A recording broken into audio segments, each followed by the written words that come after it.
We'll get you set for Kon Knueppel out in LA for All-Star Weekend. Plus, could the Hornets have a historic season that's taking place right now? We'll get to all of that today. Locked On Hornets.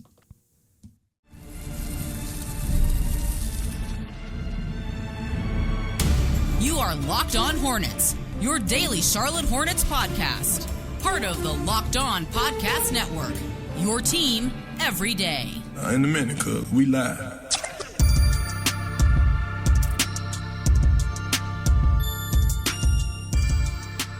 It's Locked On Hornets, part of the Locked On Podcast Network. It's your team every day. Thanks for making us your first listen. We're free and available anywhere you get your pods. That includes YouTube. If you're watching us on YouTube, you see Doug Branson. I don't know what dance that was, but I'm vibing with it because the vibes have never been so high. And I'm trying to, certainly with the second coming of the franchise, it really does mean, I think that's reality. I think that's the truth.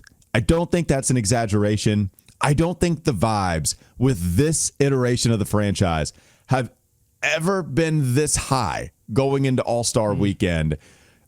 We can get to it. Doug Branson, everyhornetsboxscore.com, Yahoo Sports Daily. Go check it out. He is behind the scenes with Jason Fitz and Caroline Fenton hosting. I'm Walker Mayo. Listen to me, WFNZ, every weekday from 12 to 3 p.m. So you're dancing. Before we even hopped on the mic, you said, let's just talk some Hornets, man. Like it's just great tone. It's great vibes all around. We don't need a run. We don't need a rundown. We don't need topics. Throw it away. I mean, look, everyone's talking about the Hornets. It feels like, hey, welcome to the party, everyone. We've been doing this for 10 years. It's a lot to talk about, though.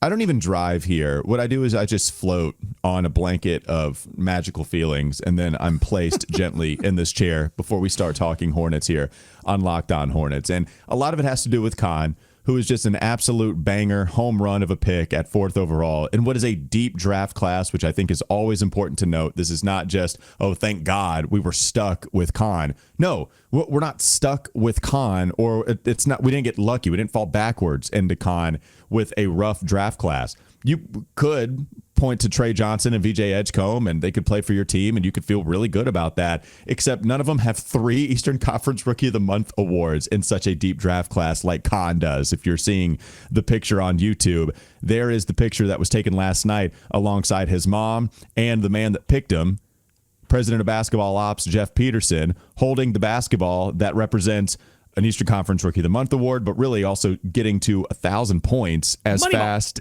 as, I mean, not as anybody, but getting to 1,000 points quicker than anybody in this draft class. And so maybe a lot of this stuff is good enough to spear what could be a Rookie of the Year campaign, especially with Cooper Flagg. I mean, he's right there. Feels like Cooper Flagg is still going to be the favorite, but unfortunately, for Flagg's sake, he suffered a mid-foot sprain on Wednesday. He'll be absent from All-Star festivities, so that does suck for the NBA. It sucks for us, too. I don't want Cooper Flagg to get hurt. I want both of them to compete and showcase their talents out there in the Rising Stars Challenge, so he'll miss that Thursday game against the Lakers. He'll miss the All-Star festivities, and maybe it has an effect on the Kon feelings and what he could do in the Rookie of the Year campaign. Just your overall thoughts on Kon continuing to be a killer. Saw the game recap last night. You're so right about that. And just the competition with him and Cooper Flagg.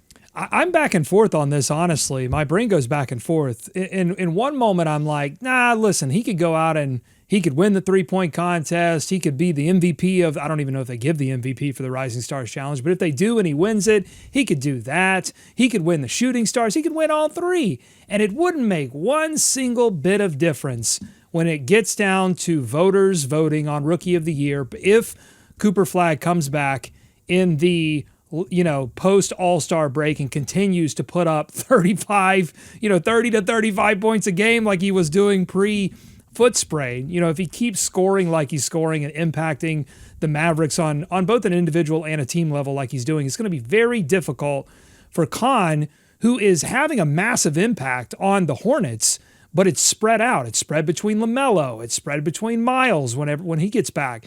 It's spread between Brandon Miller, who is playing on a different level now. So just circumstances, I think, are going to prevent Kon Knueppel. And yet there's a part of maybe it's my brain says that and my heart says, I don't know.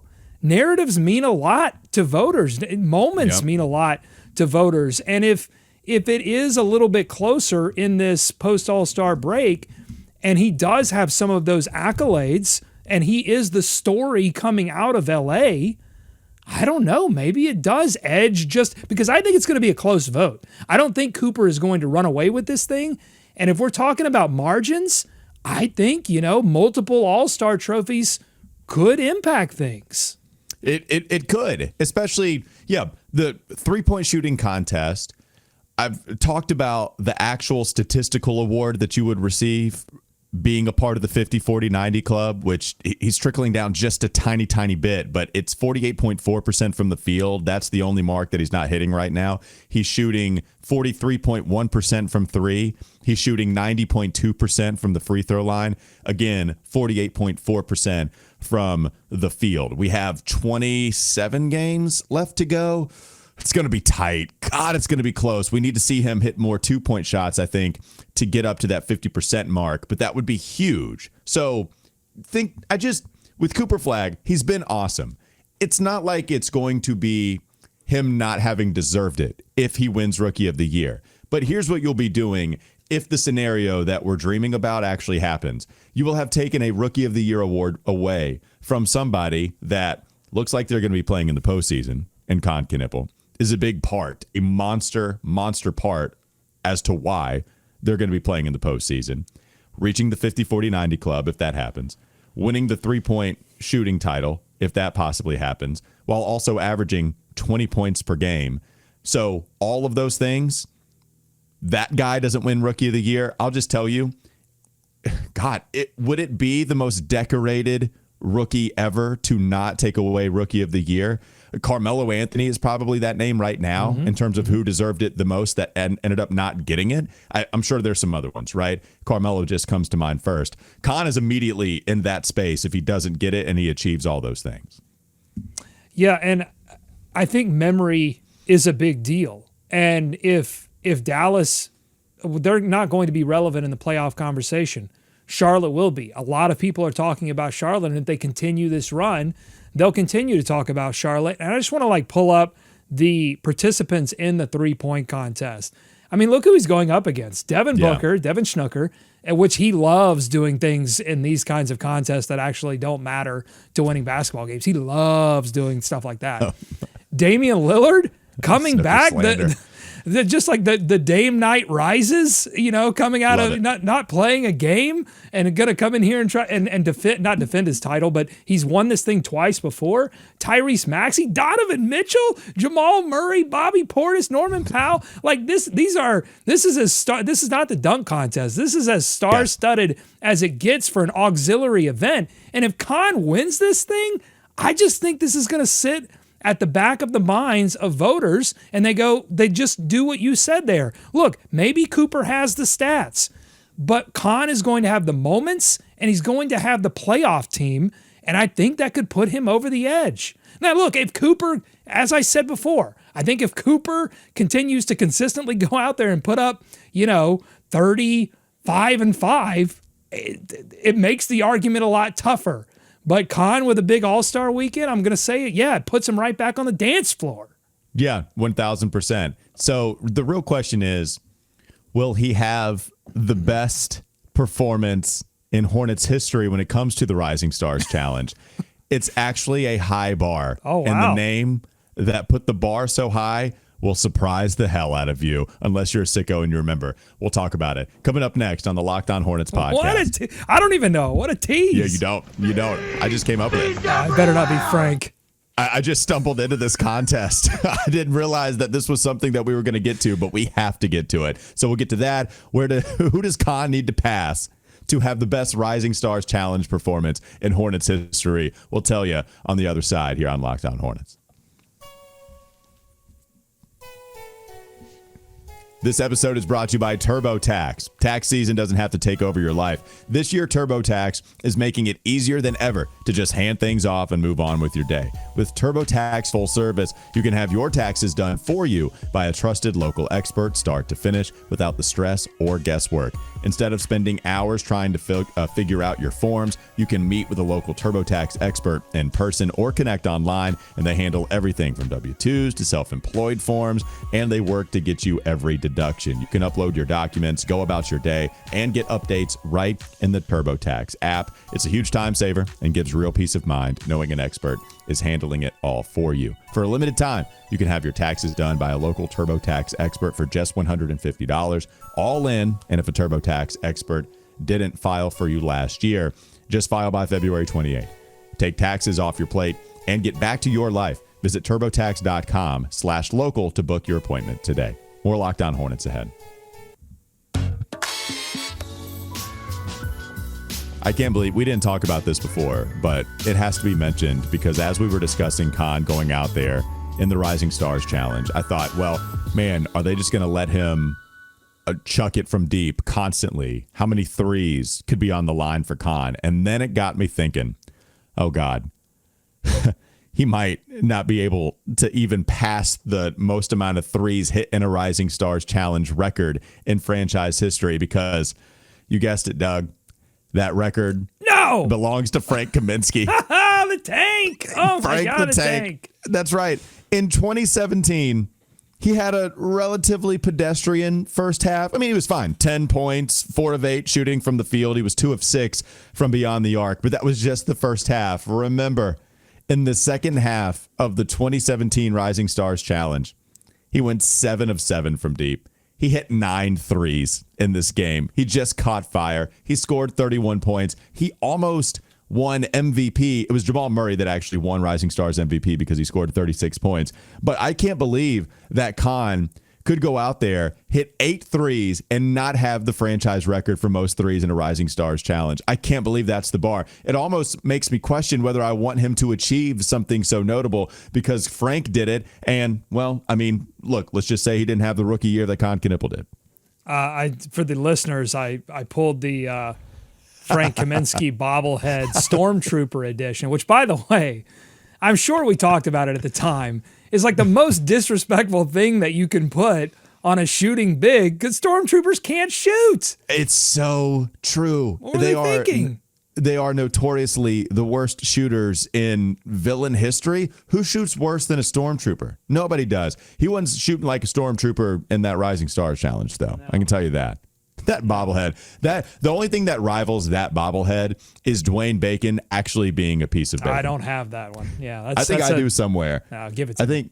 Yeah. I mean, I've got there's just a billion bobbleheads. They've given out so many over the years. So we'll see if Kon can achieve all of that. Any other All-Star weekend thoughts with Kon participating, or did you want to move on? Well, I have to mention this is not Kon related, but it's owner related. Rick Schnall. It's Schnall Star Weekend. He is participating in the celebrity game. He's not the only owner participating, by the way. He will be matched on the other team by the owner of the Phoenix Suns, Matt Ishbia, is also in this game, which made me think, like, I feel like every season they should have owner versus owner in the celebrity game. They should be the team captains, and the winning team, that owner gets All-Star Weekend the next season. They have to play for the All-Star Weekend, and that would, if they're team captains, that would encourage them to get the best celebrities. I think I just saved the celebrity game. Forget the dunk contest. I just saved the celebrity game right there.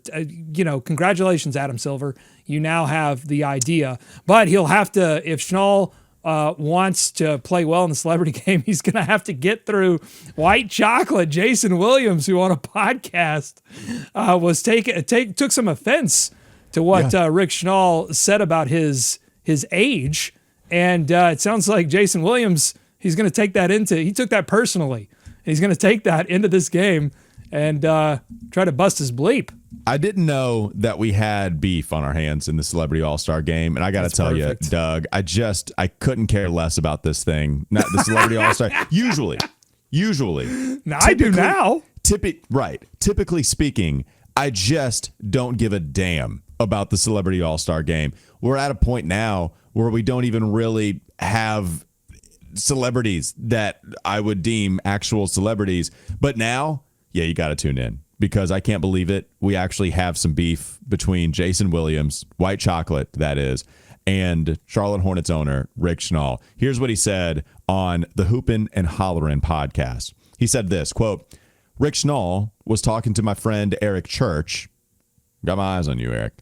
Eric Well, was trying to be. by the way, Eric is also in the ownership group. Yes. So one, by the way, like, are we snitching, man? What are you doing? Why are you setting up Rick Schnall for this? You know who White Chocolate is. White Chocolate has never changed. We know this about Jason Williams. He has never changed ever. And yet you give him this information and that competitive fire, it's still firing on all cylinders. So Jason Williams says he was talking to my friend Eric Church. Eric was trying to be friendly with him a little bit. Like, yeah, I heard you were coaching my buddy, meaning he was coaching me. He was like, no, I'm not coaching. I'm playing. I'm actually playing against him. Then Eric said, yeah, well, he's kind of quick, you know, make him a jump shooter. And old bleep ass Rick said, yeah, I know he's old too. I got something for his bleep ass. Oh, my God. I can't wait. And there's more, by the way. It wasn't like one of those fun little comments and then we'll brush it to the side and then we'll move on to the next topic. They spent more time on this where he said, look, I'm going to the locker room. I'm talking trash to everybody. There's no hiding. He says, if you try to hide, I'll come to Charlotte. He said all of this stuff, all of this. So my question is, I really, my focus is Eric Church. Eric, what are you doing? What purpose did this serve to go to Jason Williams and give him the fuel to the fire? This is supposed to be your partner. You guys own the Hornets together. Yes, very different portions of the Hornets, but you guys are supposed to be friends. You guys are supposed to be business partners, colleagues, I guess. And you're handing White Chocolate this information. Why are you snitching? What are you doing? That's tough. But I say thank you, Eric. You say, what are you doing? I say thank you, Eric. Not because I want to see, but I want to see some drama. I want to see something. Yeah, we're gonna get it. And listen, I believe. Look, he went to a lot of Duke camps, Rick Schnall. Like he knows. And listen, I don't want people taking it easy on the ownership groups. I want them getting busted just like everybody's getting busted. Equality. I didn't even think about it, but you brought up the Duke angle of this. Eric Church. For some reason, he's big UNC fan. For some reason, Eric Church is the most controversial sports figure in the country music industry because he canceled concerts to go to a North Carolina NCAA tournament game, okay? The Final Four game between Against North Carolina Duke. and Duke. Yeah. That's right. He canceled that game, but a lot of people were frustrated because of it. And so now here he is stirring the pot just a little bit more. What's happening? Eric Church, why are you at the center of multiple sports controversies? Anyways, Eric Church, I'm watching you. You want to move on, or do we have more Schnall Star Weekend beefs to report? Look, I had no I clue. I understand that people listening or watching this are going to think I'm ridiculous. But I'm looking forward to the celebrity game more than the 3-point contest, more than the Rising Stars Challenge, more than anything that Kon Knueppel is going to do. It will be more meaningful if he accomplishes any of those feats. But I'm looking forward to seeing one half of Schlotkin suit up and what happens between he and White Chocolate. You know, I can't wait. Is there any way that we're underestimating Rick Schnall, who does play quite a bit?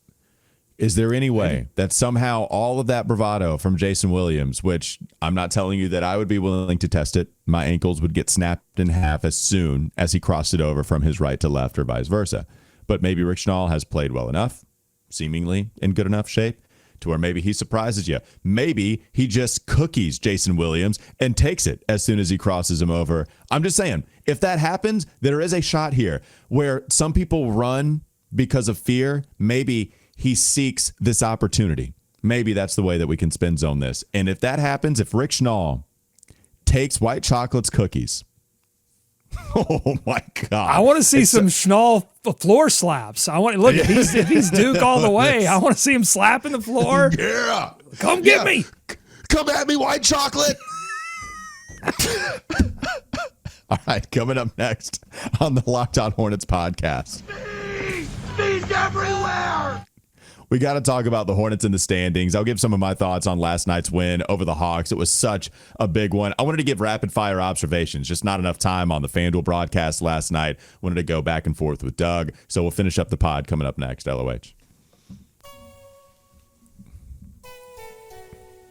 This episode is brought to you by ZocDoc. Finding a doctor you actually like can feel like discovering a diamond in the rough. Sure, you want someone who's in network nearby and has availability. I get that. But you also want a doctor who listens and makes you feel comfortable and explains things clearly. That kind of doctor does exist, and finding them is easy with ZocDoc. ZocDoc is a free app and website that helps you find and book high-quality in-network doctors so you can find someone you love without all the hassle. We're talking about booking in-network appointments with more than 150,000 providers across all 50 states, covering over 200 specialties from primary care and dentistry to dermatology and eye care. I'll admit, I definitely have put off doctor appointments before, longer than I should, between work, life, everything else. It's easy to delay, but that's where ZocDoc comes in. Whether you want to go in person or do a video visit, ZocDoc makes it easy either way. Stop putting off those doctor appointments and go to ZocDoc.com/LockedOnNBA to find and instantly book a doctor you love today. That's ZocDoc.com/LockedOnNBA, ZocDoc.com/LockedOnNFL. Thanks to ZocDoc for sponsoring this message. This episode is also brought to you by Wayfair. The new year is here, and it's the perfect time to reset your routine and refresh your space. If you're spending more time at home, you might as well love how it looks and feels. That's why you should turn to Wayfair. It's a one-stop shop for getting your home back on track. From bedding and mattresses to storage solutions for every room, Wayfair makes it easy to start the year fresh. Wayfair has everything you need for a full home refresh all in one place. Whether you're updating your living room, organizing your space, or upgrading your work-from-home setup, Wayfair's huge selection makes it easy to find exactly what works for your style and your budget. I've picked up a sectional from Wayfair. I've talked about it before. It's great. It's gone with me, whether I've been in a bachelor pad, whether I move in with my girlfriend. It follows me, baby. And that's because Wayfair has given me the furniture that lasts for quite a while. I appreciate it at Wayfair. You too can go to Wayfair, getting organized, get refreshed, and get back on track this new year for way less. Head to wayfair.com right now to shop all things home. That's Wayfair, wayfair.com. Wayfair, every style, every home. More Locked On Hornets ahead.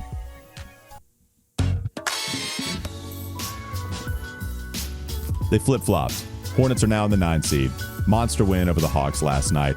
Looked pretty comfortable. It's funny how I almost took the 9 seed for granted before we even got there because they were up by double digits. It felt like the Hornets, I don't want to say cruise, but they were going to be pretty comfortable heading into the locker room after the game with a double-digit win. And then just this sleepy comeback happens. The Hawks start grabbing more rebounds. Quinn Snyder is challenging every call and winning every single challenge against Grant Williams. I don't know what kind of beef those two have, but it rivals White Chocolate and Rick Schnall because Quinn Snyder would not let Grant Williams get anything, just nothing for Grant Williams. So, okay, Onyeka Okongwu, he gets fouled. He hits all 3 free throws. We just don't defend Jalen Johnson on a drive, and all of a sudden, Hornets are only up 1. What in the hell? How did it all happen? We were up 10. We just hit a corner 3. We were supposed to go in with an easy victory, and I had already gone to 9 seed land. And they said, oh, no, you don't. Not quite yet. It's still ours. Great defense on the final possession. I'm going to assume you talked about that in the game recap yesterday. I didn't hear you talk about it, but I know we did on the phone. Just the great defense from Kon on that switch Jalen Johnson got, and then the Brandon Miller defense forcing the turnover. Nickeil Alexander-Walker not able to corral that basketball. So it's all great. But I've talked about it on Wes and Walker today, Doug. How crazy are we allowed to talk here? Because they're at the 9 seed right now. They're 2.5 games back of the Miami Heat. They're 3 games back of Orlando to sneak up all the way to the 8 and possibly 7 spot. And Doug, if they pass Orlando and they beat Orlando at the end of the season, we're talking about the first ever division championship in Charlotte Hornets history, which is absolutely wild, but it's also true.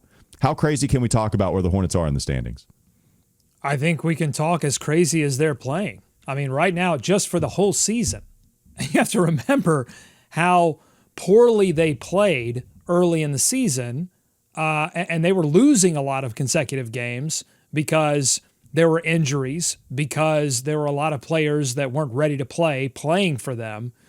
And so, but you take all of that and you understand that they are 10th in the league in offense and 15th in the league in defensive efficiency, according to Clean the Glass.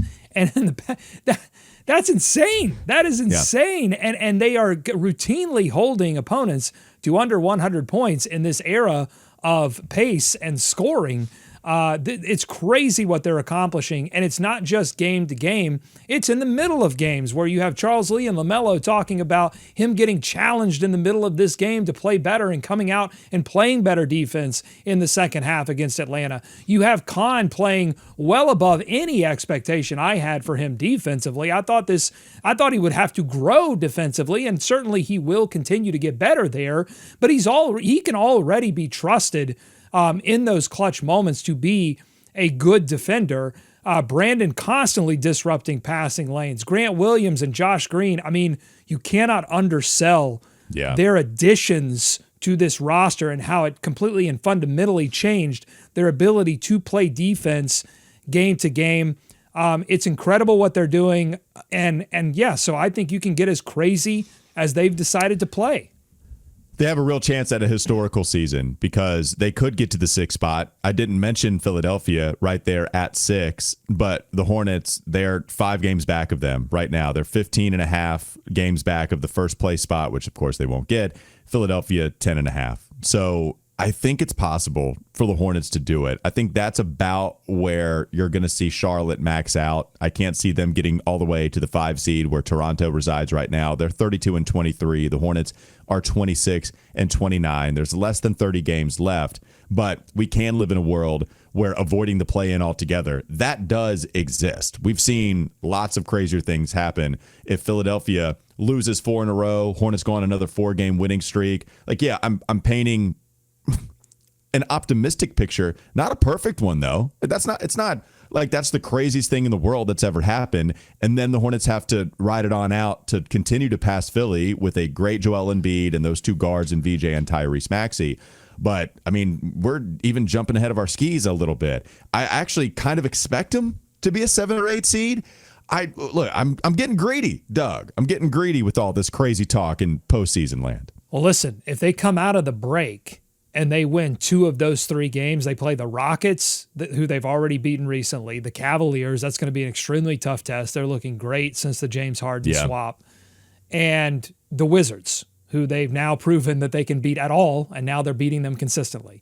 If you can win Rockets, if you can steal Rockets or steal Cavs, and then take care of business against the Wizards without Moussa Diabate and Miles Bridges, I'm going to start feeling some special things. I think the Hornets there's going to be either some kind of regression to like they're going to win a game and lose a game, win a game. It's going to, and so the question will be in terms of can they get to the 6th seed, do they have one more back half run? Talking 7 of 8, 6 in a row.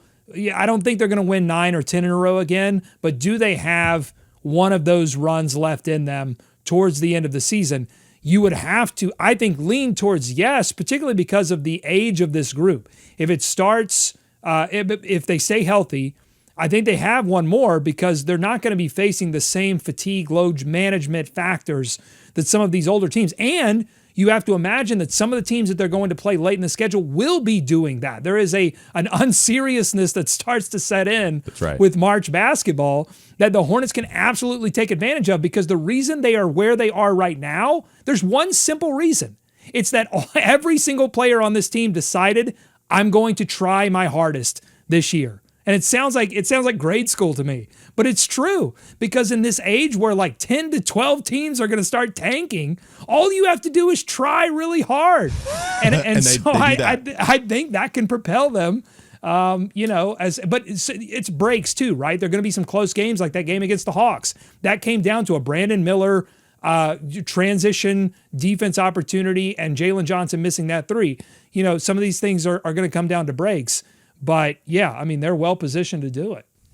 Final rapid fire takes. Just one. Moussa Diabate, Miles Bridges is going to be out for the next 3 games. I think their absence is actually going to be huge against good rebounding teams in Houston and Cleveland. I thought it was a great matchup for a Moussa and Miles-less Hornets team last night. I actually felt really good about their chances because Atlanta's not a very tough basketball team, but really they're not a very heavy rebounding team. So I thought they could get by. They did. Good. We'll see what happens in the next 3 games. Rapid fire here again. again. Trey Mann, wanted to talk about his defense. Couldn't do it last night. Steals. Thought he was awesome, man. God, I thought even like some switches where he's botting up dude and then holding on bigs just long enough to where he can switch real quickly with Grant or Kalkbrenner. I forget who it was. Thought Trey was very good there. I wanted to give another shout out to Kalkbrenner and PJ Hall, who were very good in this game in their minutes that they played. And the Dyson Daniels center matchup was the fun game within the game because Charles Lee put his centers on the non-shooter in Dyson.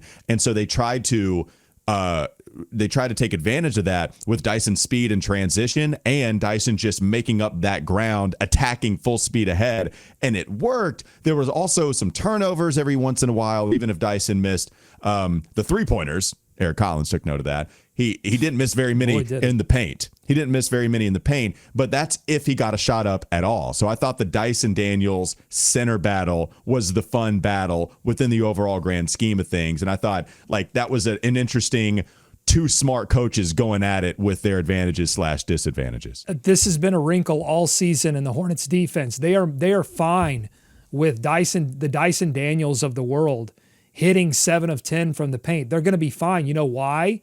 Because it completely took Jalen Johnson out of his rhythm. Jalen Johnson's going to 7 of 10 from Dyson Daniels from inside the arc. Not going to be the difference in a game typically. But Jalen Johnson going off for 34 or 35, that's going to hurt you because he can get his anywhere if you're not if he is in rhythm, even if you throw two guys at him sometimes. That's how talented he is. So they didn't allow that to happen. I thought that was a huge key to the game. My final thought, shout out, who wore it best? Yes. Xavier Tillman checks into the game, new addition, new number, 26, first time in Hornets history. We do something for all the new folks because we got a lot of new folks tuning into the show right now. Every summer for the past 4 years, we've been going through all of the Hornets jersey numbers and deciding who wore it best. And occasionally, because it's taken us 4 years to get through all the numbers, occasionally someone pops up. Who was the most recent? Taj Gibson was the most recent immediate inductee because you go and you take the new number. I think Marcus Garrett actually was the most recent reason. Sorry, Marcus. Congratulations. It was Taj at the beginning of last year. Then it was Marcus Garrett. Now welcome Xavier Tillman. As soon as Eric Collins dropped that nugget that he's the only player to ever wear 26, I immediately thought he wore it best. There you go. We've only got two numbers left, Walker. I swear this summer it's double zero and it's zero. No doubt. That's all we have. And 1. No, we've done double zero. We have 0 and 1. That's all you have left. No. Yeah, we'll get to it for sure. We'll finish it. That's Doug Branson, everyhornetsboxscore.com. Also Yahoo Sports Daily. Go check that out with Jason Fitz and Caroline Fenton. And I'm Walker Mail. Listen to me WFNZ every weekday from 12 to 3 p.m. Sports Radio 92.7 FM. Have a great rest of your day. We'll be back with you tomorrow.